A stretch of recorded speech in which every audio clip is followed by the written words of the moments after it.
Olá, vamos à dica sobre sondagem de percussão?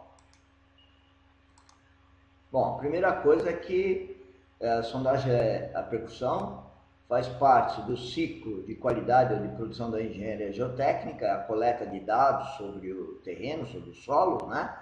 E é indispensável para o projeto, né? Então, nós temos que fazer um programa de sondagens, esse programa deve estar locado numa planta topográfica, como vocês veem aqui à esquerda, né? E à direita você vê uma foto, né, do tripé de sondagem, são um encarregado e dois ajudantes que participam do trabalho, e nós vamos ver como é feita então essa sondagem. Bom, a pergunta que tínhamos aqui, né? As investigações geológicas e geotécnicas seguem alguma lei? Ou seja, a sondagem segue alguma lei? Sim, segue sim. Né?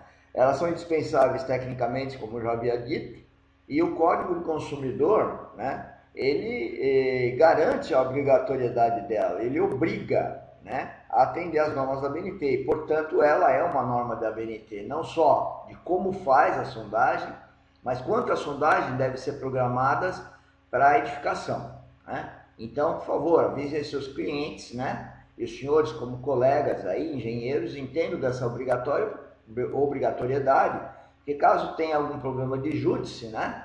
O engenheiro estará comprometido por não atender às normas brasileiras.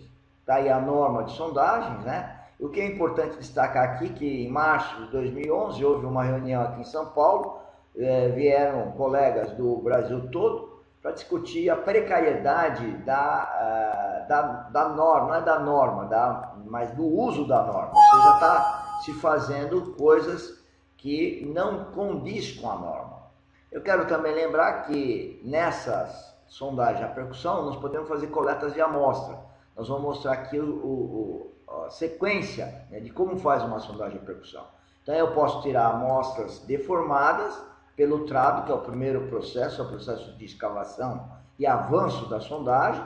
Essas amostras devem ser colocadas no saco etiquetadas e elas proverão então a amostra para os ensaios de laboratório. Depois nós temos aqui o amostrador, né, normalizado, assim como todas as hastes, né, a cabeça de bater, onde que o peso cai e bate, para poder então nós cravarmos esse amostrador no solo, né? Aqui a aplicação do golpe, você pode ver aqui que o peso de bater está junto à cabeça de bater, né? E agora então nós vamos aplicar os golpes, como vocês podem ver, eu subo 75 centímetros, esse peso é normalizado de 65 quilos e isso cai verticalmente, bate na cabeça de bater. E o que nós fazemos, né? Nós, antes de começar a bater, da forma que está exposta aqui na foto, nós marcamos 3 trechos de 15 centímetros e damos lá o número de golpes para cravar cada 15. Então vamos supor que eu dei um golpe, 2 golpes, 3 golpes, 4 golpes, opa, cheguei a 15.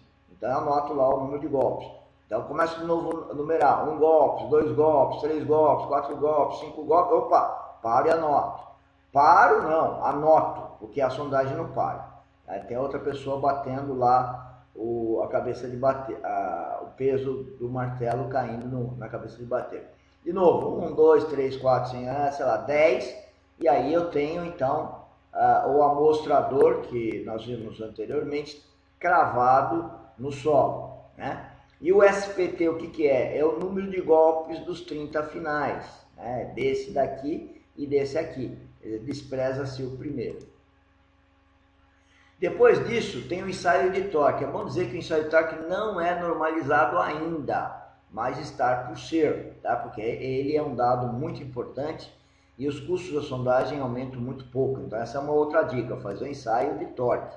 A primeira dica foi fazer aquela coleta de amostra, agora ensaio de torque, né? Então você tira a cabeça de bater, põe essa rosca sextavada, põe um torquímetro e gira. E vai medir a dificuldade desse amostrador girar lá quando penetrado no solo, né? Depois retira o amostrador, como vocês podem ver na sequência de fotos. Tira aqui o amostrador. Vocês vão notar que eu tenho então o bico do amostrador. Eu tenho aqui uma válvula, né? O grifo aqui vai soltar o bico do amostrador. Aqui está propriamente o amostrador e aqui está a válvula desconectada. né?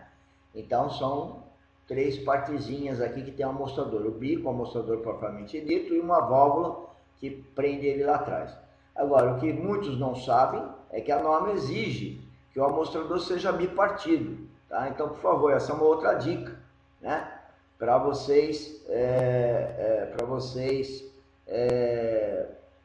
acompanharem uma sondagem a percussão e ver se não estão sendo enganados, né? E a dica que a gente dá também é que nessa fase onde que se abre o amostrador, faça isso aqui, se anota o número da sondagem, a amostra, que é o número da amostra em profundidade, a profundidade, né? E com isso aqui, com essa foto que deve ser tomada a todo metro, né? Eu posso confirmar que o amostrador é bipartido, eu posso ver a amostra e transladá-la para um laboratório, né?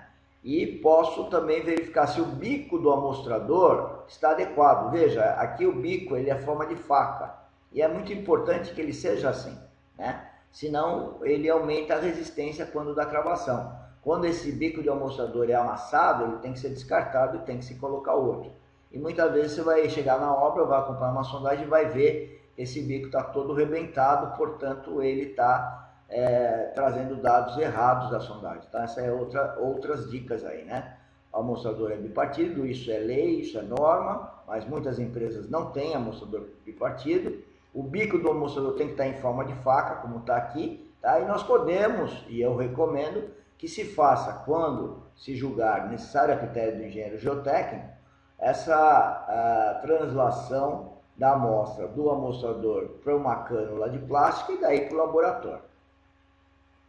Bom, como está dizendo, essa amostra do bico do amostrador é obrigatória, né? Vocês percebem que ele empurra da ponta para onde vai a amostra e coloca numa cápsula hermeticamente fechada e anota aqui a profundidade, né? E também os valores dos números do SPT de cada 15. Por exemplo, aqui o SPT é 19. Então essa é a dica. Agora, o que temos de dica aqui? Temos dicas se os caras estão colocando isso numa cápsula hermeticamente fechada. E mais, essa amostra tem que ser guardada por meses, não é para ser descartada, é para ser guardada. Bom, aqui vem outra dica, a história do boletim de execução. E a pergunta que eu sempre faço nas minhas aulas é se isso aqui é um boletim. E a resposta é não. Por quê? Porque no campo eu não vou ter, né, boletim de campo, né? Boletim de execução é de campo. Então ele não pode ser micrado, muito menos em azul. O boletim de campo tem que ser solicitado pelo comprador da sondagem, né? Ele é manuscrito, ele é sujo, porque ele é feito nesse ambiente aqui, que as pessoas estão com a mão suja, a mão de terra, com óleo, com água, tá? Então, e ele é a prova que foi feita realmente a sondagem. Porque tem muitas empresas que cobram barato porque não fazem a sondagem e chutam isso. E chutam também o boletim que se acaba recebendo. Que é o que você recebe, é micrado, bonitinho, e eu posso fazer isso no escritório, sem ter ido no campo, como algumas empresas fazem. Na verdade, elas começam um buraco, né, o furo, depois param a poucos metros, depois fabricam isso na mão. Eu não estou dizendo que são todas, mas a dica é essa, né? Se você pedir o boletim de campo, né, e as fotos do amostrador, o saco de amostra que estava lá atrás que nós comentamos, você tem as dicas aí para fazer uma sondagem com mais segurança. Bom, espero terem gostado dessas dicas, né? E que elas são muito importantes aí para a nossa obra de engenharia. Uma dica, senhores, espero ter gostado.